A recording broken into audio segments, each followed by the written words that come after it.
Hello students, कैसे हो आप सभी। उम्मीद करते हैं आप सभी ठीक होंगे।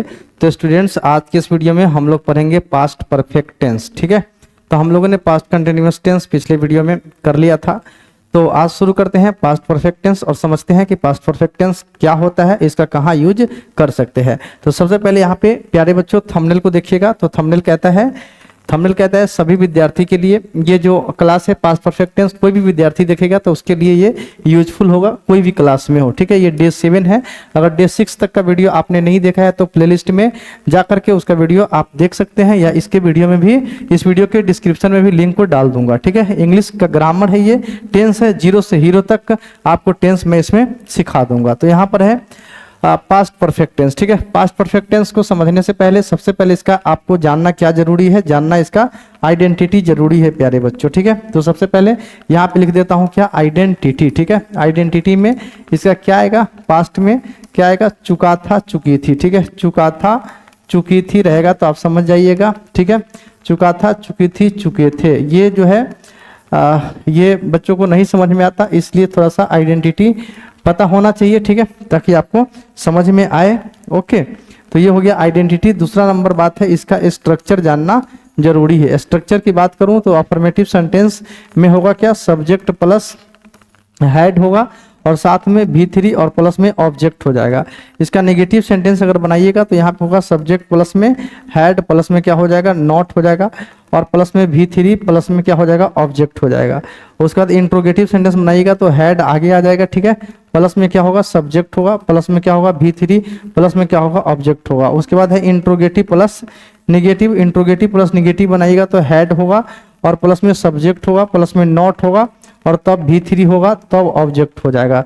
उसके बाद है WH क्वेश्चन। तो WH क्वेश्चन जब बनाइएगा तो आगे यहाँ पे क्या होगा, व्हाट होगा और उसके बाद व्हाई होगा। ठीक है, उसके बाद वेयर होगा। ठीक है, प्लस में हेड होगा और प्लस में सब्जेक्ट होगा, प्लस में V3 होगा और प्लस में क्या होगा, ऑब्जेक्ट हो जाएगा। तो ये इसका स्ट्रक्चर हो गया। ठीक है, इतना चीज आप इसको नोट कर लीजिए। आगे समझाता हूँ कि इसका जो है यूज कहाँ कर सकते हैं। तो यहाँ पे सबसे पहला यूज यहाँ पर आपके सामने है। यहाँ पर देखिए use of past perfect tense. Use of past perfect tense में इसका यूज जो है क्या है, यूज इसका प्यारे बच्चों, यदि भूतकाल में 2 कार्य हुए हो और एक कार्य दूसरे कार्य के पहले पूर्ण रूपेण समाप्त हो गया हो। 2 काम भूतकाल में हुआ हो और एक काम जो है दूसरे काम होने से पहले समाप्त हो चुका हो, तो पहले जो समाप्त होने वाले कार्य के लिए पास्ट परफेक्ट टेंस, जो पहले समाप्त हो चुका है उसके लिए पास्ट परफेक्ट टेंस का प्रयोग, और बाद में समाप्त होने वाले कार्य के लिए पास्ट इंडेफिनिट टेंस की क्रिया का प्रयोग होगा। जैसे यहाँ पर देखिए डॉक्टर के आने के पहले रोगी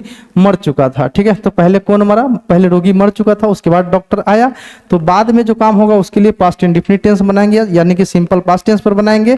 और जो पहले घटना हो गया यानी कि रोगी पहले मर गया तो उसके लिए पास्ट परफेक्ट टेंस का यूज होगा। तो यहाँ पर क्या होगा, the patient had died before the doctor केम। तो यहाँ पर ये जो घटना है ये बाद में हुआ, तो इसके लिए क्या यूज हुआ, सिंपल पास्ट टेंस यूज हुआ। ठीक है, सिंपल पास्ट टेंस, और यहाँ पे हुआ पास्ट परफेक्ट टेंस यूज हुआ। ठीक है, PFT यानी past perfect tense. The patient had died before the doctor came, the patient had died before the doctor came, the patient had died before the doctor came. ठीक है, तो इस तरह से आप इसको कर सकते हैं। अगला है कि I had reached school before the bell rang, यानी घंटी बजने से पहले मैं स्कूल पहुंच चुका था। I had reached school before the bell rang, यानी कि घंटी बाद में बजी, मैं स्कूल पहले पहुंच गया।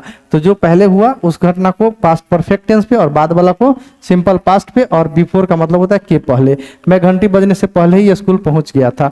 The thief had fled away, चोर भाग चुका था, बिफोर द बेल रैंग, घंटी बजने से पहले। When we reached there the dinner had started, कहता जब हम वहां पहुंचे तो रात का खाना, यहाँ पे रात का खाना होगा। ठीक है, रात का खाना शुरू हो चुका था, रात का खाना शुरू हो चुका। When we reached there the dinner had started, तो डिनर पहले से शुरू हो चुका था, उसके बाद ये पहुंचा। ठीक है, she had finished her work before I went to her house, उसने अपना काम पहले ही फिनिश कर लिया था। ठीक है, घर जाने से पहले, क्या है, मेरे घर जाने से पहले ही उसने अपना काम खत्म कर लिया था। The crops had failed before it रेन्ड। ठीक है, द क्रॉप हैड फेल्ड, कहता बारिश से पहले ही फसलें भर गई थी। तो बारिश से पहले ही फसलें भर गई थी, बारिश बाद में हुआ, ठीक है, इसलिए I had left the place when he came, जब वह आया तो मैं वहां से जा चुका था। पहले वो चला गया, उसके बाद वो आया, तो जो बाद वाला घटना है उसको पास्ट इंडिफिनिट पे, और जो पहले घट गया उसको पास्ट परफेक्ट पे। इसको प्रैक्टिस कर लीजिएगा, बोलने में आपको काम आएगा।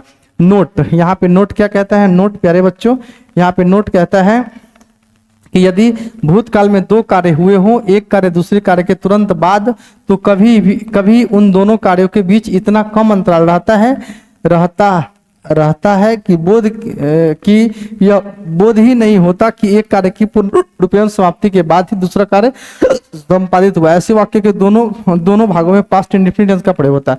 कभी कभी ऐसा कार्य होता है कि दोनों काम होता है और उसमें ये पता नहीं चल पाता है, पता करना मुश्किल होता है कि कौन काम पहले हुआ और कौन काम बाद में हुआ, ठीक है। यानी कि ऐसा लगता है कि दोनों काम बराबर ही एक ही टाइम पे हुआ है, तो उसके लिए दोनों में पास्ट इंडेफिनिट टेंस का यूज होता है। जैसे यहाँ पे जब मैंने उसे पीटा तब वह गाली देना, जैसे ही पीटा गाली देना स्टार्ट हो गया, तो यहाँ पे when I beat him he began to abuse me, तो दोनों उसी में बना। व्हेन, जब I beat him he began to abuse me, उसने गाली देना शुरू कर दिया।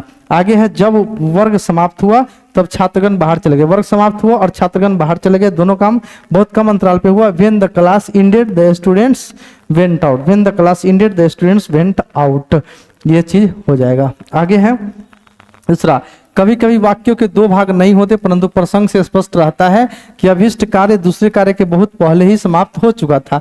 ऐसे वाक्य में दूसरा कार्य लुप्त या अंडरस्टैंड रहता है। ऐसे वाक्य में भी पास्ट परफेक्ट टेंस की क्रिया का प्रयोग होता है। जैसे यहाँ पे I had already completed my work, ठीक है, आई हैड ऑलरेडी कंप्लीटेड यानी मैंने अपना काम पहले ही पूरा कर लिया था, दूसरा काम होने से पहले ही ये पूरा कर लिया था, इसमें अंडरस्टूड है, मैंने अपना काम पहले। She had reached much earlier, वह बहुत पहले पहुंच गई थी। I had never been to London before, मैं पहले कभी लंदन नहीं गया था। तो इस तरह का भी है, तो आपको क्या है इसमें पास्ट परफेक्ट टेंस पे आपको इसको बनाना है। आगे यहाँ पर देखते हैं, पास्ट परफेक्ट टेंस का प्रयोग अनेक परिस्थिति में प्रेजेंट परफेक्ट टेंस के पास्ट इक्विवेलेंट के रूप में होता है, ठीक है।